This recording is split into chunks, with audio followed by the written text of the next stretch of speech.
see you again. Ukraine is once again making headlines. Two world powers sit across the table for a difficult conversation over the Ukraine border crisis.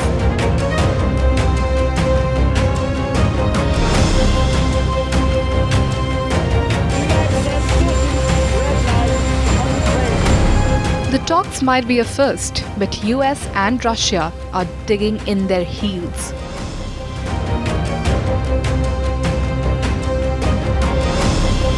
After weeks of warnings and shadow political boxing, officials from US and Russia began difficult negotiations in Geneva.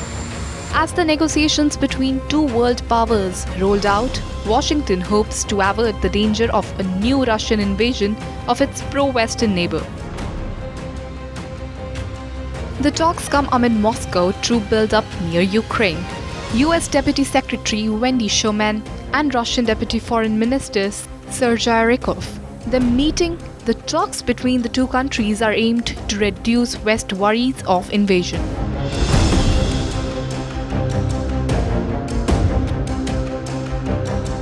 As the meeting is underway, America and Russia set firm lines over the risk of confrontation and concessions. U.S.-Russia relations are at their most tense since the Cold War ended 3 decades ago. Discussions will then move on to the meetings in Brussels and Vienna. Besides holding discussions with the US, Russia will also meet NATO councils in Brussels. Amidst the discussions over Ukraine border crisis, US Secretary of State Antony Blinken had said she was not confident about any positive development coming through from these talks. I don't think we are going to see any breakthroughs in the coming week. So if we are going to make progress, we're going to have to see the de-escalation, Russia pulling back from the threat that it currently poses to Ukraine.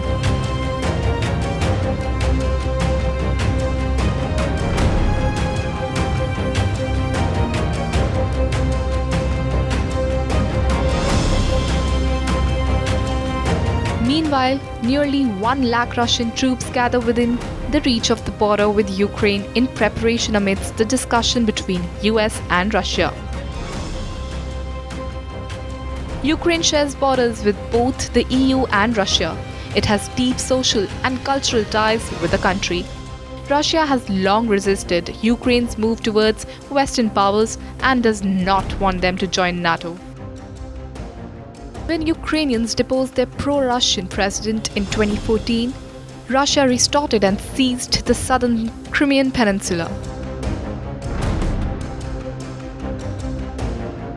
US President Joe Biden has repeatedly warned Russian President Vladimir Putin and Washington and European allies would impose unprecedented sanctions if Moscow chose to invade Ukraine.